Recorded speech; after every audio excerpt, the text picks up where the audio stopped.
We're going to be celebrating space dreams, conversations with suborbital pioneers. This is our closing session. We invite two new suborbital astronauts who have flown with private companies to share their experiences and perspectives on the future of space exploration. And Joe Rohde, who will be here and hopefully weigh in on how companies are trying to maximize this profound experiential opportunity. This panel is going to discuss, we're going to delve into the journeys of the suborbital pioneers, their motives for venturing into space, the impact of commercial space travel and space tourism and research. Join us as we delve into the dreams of these astronauts and explore the expanding horizons of human spaceflight. If you'll please join me on stage first, Sara Sabry, the first Egyptian astronaut. She flew on NS-22. Please come join me, Sara. Take any chair you like. Yeah. Oh. Take a break. And then Mário Ferreira, the first Portuguese astronaut who also flew on NS-22. Thank you, and is one of our primary hosts for the events today. Thank you so much. And then last but not least, where's my good friend Joe Rohde? There you are. Hey, Joe. Joe is the experience architect for Virgin Galactic, a legendary Disney Imagineer. One of my dear friends, Joe. Thank you so much for joining us up here, too. All right. So I don't sit on it. Okay, and before we start, let's actually kick in here with you, Sara. And I think we have a short film that we'll run first, and then let you give some comments about it. Do I need to click it, or you guys got that from the back? So you want to pass the clicker over here just in case I need it? Thank you. Let's see here.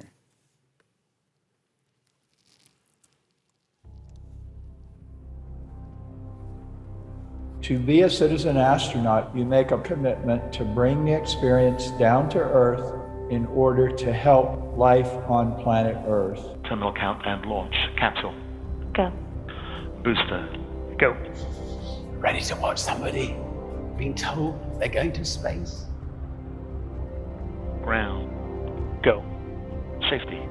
Go. You're going to space. Space for humanity, we're here! New Shepard is go for launch. T-minus 10, 9, 8, 7, 6. Are you going to space? I'm going to space! Yeah! Wow! 5, 4. Command engine start. Oh god. I don't even have words for this. Never thought that this would happen. Thank you.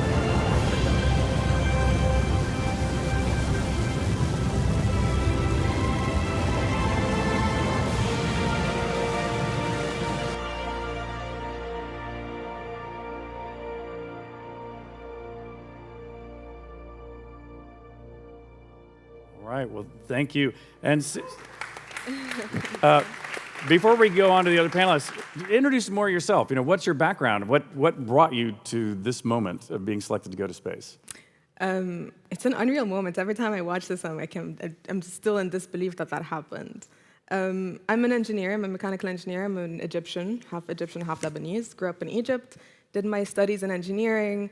I've always done engineering. It's kind of my comfort zone. Did my master's in biomedical engineering. Worked in robotic surgery. Worked on a lot of different things in stem cells, a little bit in augmented reality, and a little bit. And then I founded a company. I founded a nonprofit because when I started getting a little bit more introduced to the space field, I saw how inaccessible it was. And if you're not from the US or from Europe or from the West generally, you basically cannot do anything about, or you can't really work. Seem like it. I mean, we're a little bit.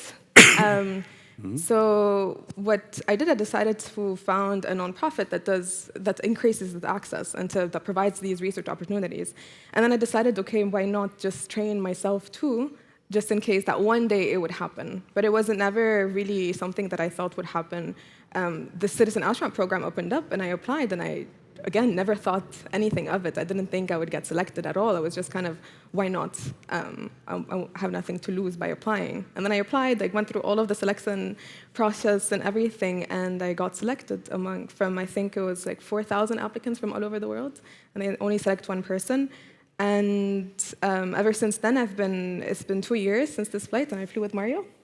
So it's been an incredible journey, and what I've been trying to do is really increase access even more to the field. And we have now in my nonprofit about 47 nationalities from all over the world working in the space field doing research that is really trying to address a lot of the problems that we're facing for humanity to become multiplanetary.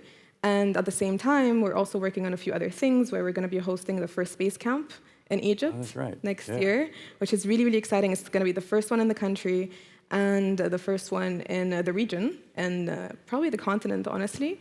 And oh yeah, I forgot to mention that I was also the first Egyptian person and the first African woman and first Arab woman to go to space. Awesome. So yeah. You actually mentioned one thing in there that you blew right through, but I thought it seemed to me key to at least a significant percentage of the sort as to how you bubbled to the top. You said you prepared yourself by training yourself for a flight even before you were manifest on a flight. Mm-hmm. So what do you mean by that? So did you go through space training privately? How?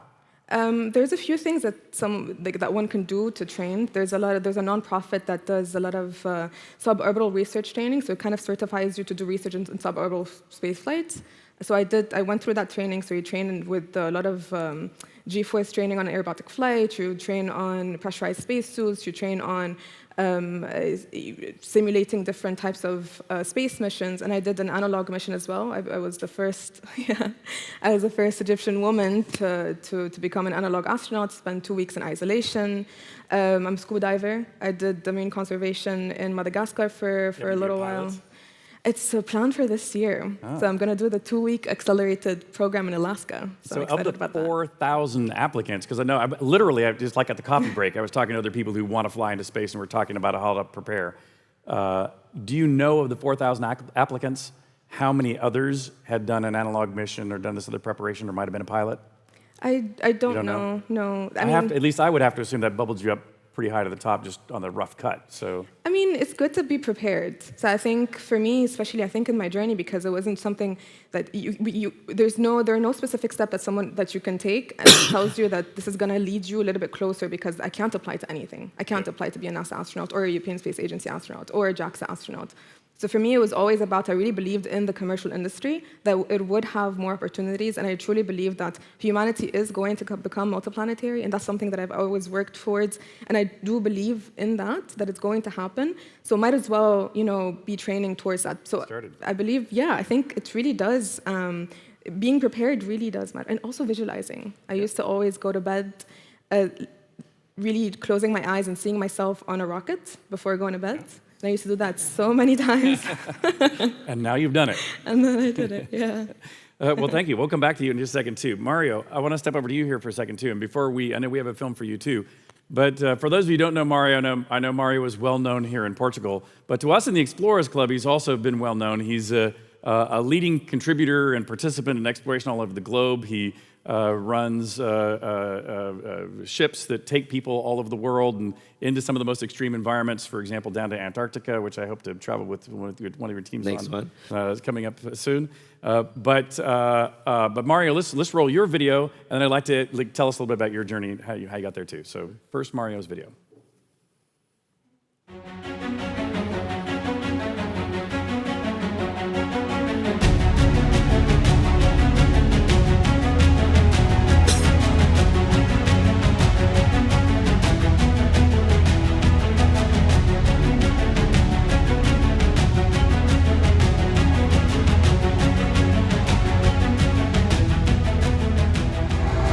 Vai ser uma viagem inesquecível. E até já. 5, 4, 3, Hello, Robbie. 2, 1.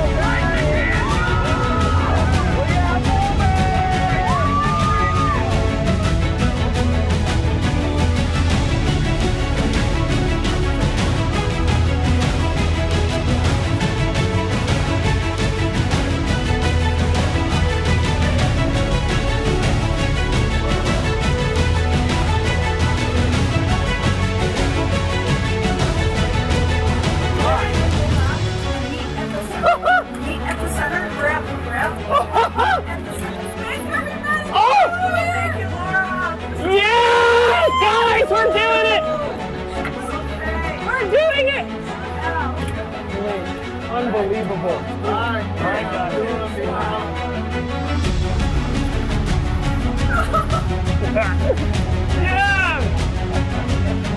See the curvature of the Earth.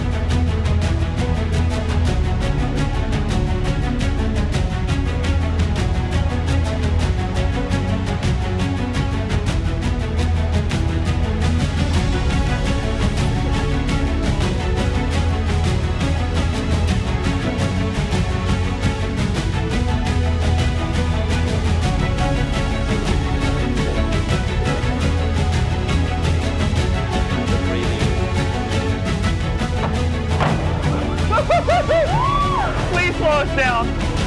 Oh, it's working. Oh.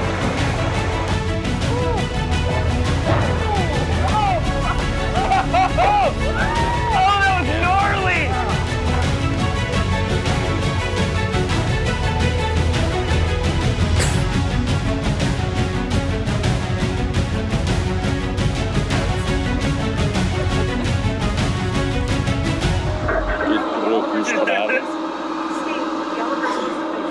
Para gravidade zero, a cápsula gira bastante, é uma sensação muito intensa, é tudo muito rápido.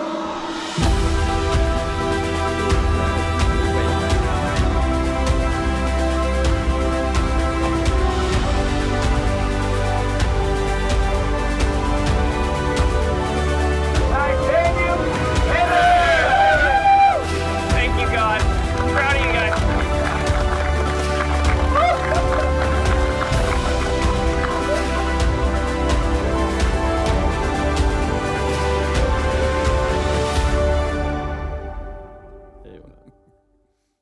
Wow. Perfect. Intense.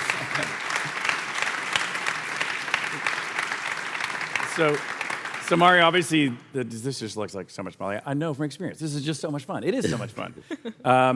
And I know you've obviously been a significant player in the world of exploration already for some time. And I know this is sort of just one step in your long journey, but can you tell us why space? Why space was important to you? And I think you think of space as unfinished. So what does space mean to you going forward? For sure. I think born in the late 60s, we grew up looking at space like just NASA and governments going to space, astronauts like the ones we have here, heavily trained, and that space was not possible for anybody else. So I think we need a generation of people that, if they can, or like Sara and others, younger people that are entrepreneurs, if they can invest on the part that you call it, so tourism. But we are actually also all providing means for development of new technologies and getting together the industries and the private sector.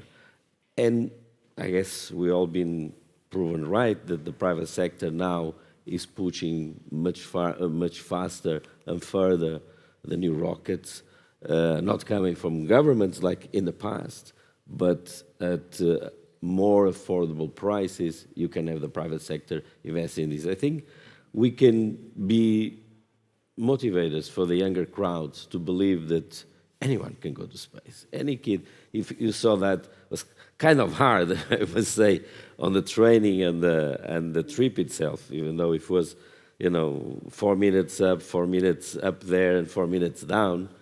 But it's possible. So we feel like we need to motivate the younger generations, and the program that we've been involved in helping new kids believing in space, and could be through the science, to the math for rocket science, material engineering, could be cork, the natural products that we have in Portugal, it could be something else. So I think we should motivate the private sector to believe that they can be involved in the space technology. Yeah, and I think actually one of the things that both of you, I think, represent very well is, while until very recently, there were only 2 or 3 nation states that had ever put people into space.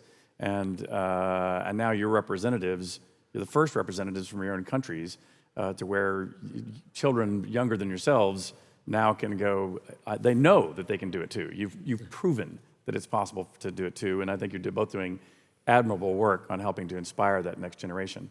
I want to push over to Joe here to ask another kind of question. So As we mentioned in the introduction, Joe has been working specifically on the space flight experience, helping to craft the time around the flight itself, both before and after, but also during the flight, to maximize the value to both the individual participant, because space is a transformational opportunity to get a chance to participate in, but also to make sure that people come back with the proper way to tell their stories and be inspirational, like we were hearing from our earlier panelists. So, Joe, tell me a little bit about how you've approached this problem as a story crafter. Yeah, I was brought on as a chief experience architect. Experience design is basically chemical engineering, just that the chemicals are all inside of a human body.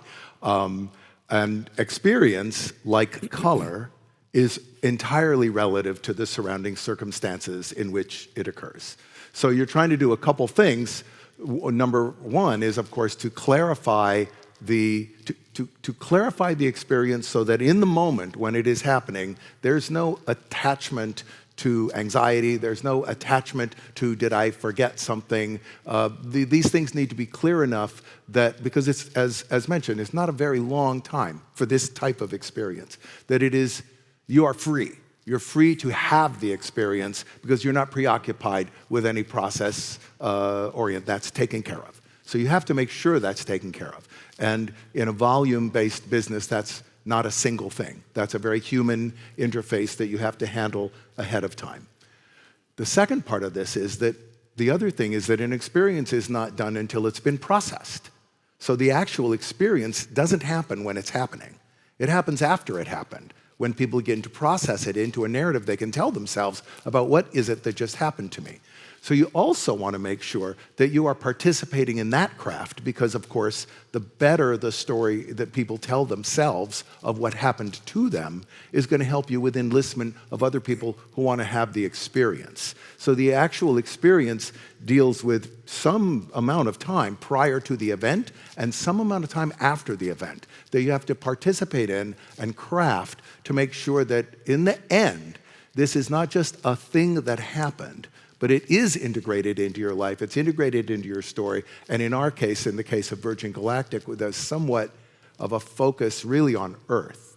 It is not a craft that is ever going to be utilized to service deep space. It is a microgravity craft, custom designed to produce a view of the planet with a very purposeful attitude towards cultivating the overview effect, therefore directing that action back to Earth. So that's kind of what you're trying to do. Yeah, so let me talk about two aspects of what you said. You talked about both the free people from their previous things they might attach to that would diminish the experience, and then help them post-process after the fact. But let me go to the pre. Like one of the things when I started talking to friends who were going to do suborbital, I was always telling people, go do your zero-G flight before you go on this flight, because you don't want, that shouldn't be, you can get a similar number of minutes on enough parabolas. Did you, I think one of you did and one of you didn't. You did zero-G flights, but you did not do zero-G flights, right? So I'm just curious, how important was it for you, do you think you did ahead of time, and how caught up in just the zero-G-ness were you in since you hadn't? It was very important because you knew then, since everything happens so fast, we have 4.5 minutes in zero gravity. You know, otherwise you take 1 or 2 minutes to adapt and to learn how to react to it. But doing the training, it was actually Virgin Galactic training, because I trained with Virgin Galactic, the zero-G, and also the centrifuge in Philadelphia. So we did the simulation of the flight, also knowing and feeling the forces of the G's for the profile of the flight when you're taking off. That helps a lot, because if you more or less know what's going to happen, you are more prepared into it. So you take more out of it, so I could focus and trying to get the best shot. Because photography is my hobby, as you know. Yeah. It was a big fight to bring a camera on board. It was the first time they let somebody bring a camera on board. And I wanted to make a shot, and I was very lucky to get the one with the flag, because I just released it from the pocket, and it opened. It wasn't staged. The flag opened by itself, and I was taking probably out of 100, 2 or 3 were good. Yeah. But it worked. But train is like everything, experience comes from training, as you guys know. And as more as you train, as more you can achieve from the experience. And now, since you went up kind of cold turkey, so to speak, in many ways, that actually make the whole trip more exciting. So you might have been caught up in some things that just some of these pre-experiences might have helped with. But on the other hand, you're going from 0 to supersonic for your first time leaving the planet. So how was that? Was that overwhelming? Well, we plan our 0G time very, very well, and it's super precise. We spend a lot of time planning every single thing that we're going to be doing, and then we manage to, so you kind of are focused on doing everything that you want to do during that time, and then we plan to do some specific things in our 0G time, and then to have our independent time. So, and for me, I was sent to analyze the overview effect. So I made it also a huge, it was a huge goal for me to just look out the window the whole time. So I made it an effort mentally to, okay, we finished whatever we were going to do with the team. Set it aside. Yeah, exactly. And then just look at the window. And after the timer went off, then I was thinking, hey, maybe I could do just a little flip. Then I kind of had that free time to, maybe then I can experience a little bit 0G. Just for you. So then, because I had a lot of time, you practice for so many times to go back to your seat. So I kind of just way after they set the alarm, I played around a little bit, and then I went to my seat. But and then when I watched back our videos, it was most of the time, the whole time, and Mario was even standing, floating. Actually, he's floating right next to me, and I was just my face is on the window. And just looking at Earth the whole time. Yeah, and so Joe, we have just a couple minutes left here. So you must have, before, during, or now, obviously spoken to a lot of people who have been up before, and also people been to orbit as well. And people, in another coffee break or lunch break, we'll talk about the overview effect in some more depth. But can you describe some of the process of what did you do to kind of craft that preparation to make people give the best odds of having this sort of transformational moment? Part of that, I think, has to do with the participant community, right? Who are we who are all together involved in this particular aspect of space exploration and space experience? So remember, the body generates a certain number of chemicals and electrical sensations, and we have many, many, many more names for those than the actual chemicals involved. So there's a lot of, in a sense, literature, spoken word involved in creating a culture of meaning ahead of time, a culture of meaning around what this is going to be when it does happen. That is multiple meetings, multiple gatherings, people speaking to each other, us speaking to them, to sort of clarify our cultural sense as a delivery culture of what it means to us and what it therefore might mean to you. All of that, right? So that when it happens, there's also a sense of meaning to what it is that is happening. And then, of course, when you return, you're back in this culture again. So some of it is just doing that. The overview effect may not happen to a person in the moment. It may come as a realization afterwards. So you just want to make sure that you've given people the tools to ascribe meaning to it. We had a big retreat up in Wyoming. We brought a bunch of future astronauts and people who had flown together. Kelly Girardi was there, several other astronauts. And it was just like 3 days of really philosophical discussions, not physical preparation at all. And I recall sitting in one of the bars, and there's this guy, and a guy very much not like me, like a big, physical, muscular guy who had signed on to do this. And he's talking to this other guy just like him. And he says, I signed on to do this because I wanted to ride a rocket ship. I wanted to go fast, and I wanted to be one of the first people to go to space. But after spending a weekend here, I need to go home and think about the meaning of my life. Which this, to me, is a fantastic product, right? Yeah. If the overview effect has value, the value it has accrues back to the planet, right? And so that's kind of what the craft of this is about. I think that's awesome. So I'm gonna give a final question to the two of you, which is related to, I came down from space with a crew that had been up much longer than I was up. and they would say there is no amount of time and space that is enough. And so you've had your first taste. I presume you want to go back, and how much time do you think would be enough? Would you love to just live and work in space indefinitely? Do you plan to go back? Yes, I'm still continuing my private training. I'm doing my PhD, trying to definitely go back. My goal is definitely to spend time in orbit to the moon and maybe retire on Mars. That's kind of like my life goal. Awesome, I like it. I like it, retire on Mars. How about you, Mario? I know you're an entrepreneur. I'm too old for that. But you're an entrepreneur, though. But so, like, some of our friends here are building some vehicles and some stations and things of that nature. You're usually, you don't necessarily build ships, but you operate them. Yes. So, are you going to help me with my? I'll take you to Antarctica. But I tried that lunar rover the other day in New York. Yeah. And I drove it with VR virtual goggles? reality. It felt so real. Wow. It was amazing. So you want when to we go had the bumps up and down, was fantastic. I would love to one day try something like that, but it's impossible for my age because I'll be old by then. Come on, I'm older. I'm as old as you are, so I'm going. Come on. If I'm the going, you're age going. allows it, I would love to go. All right.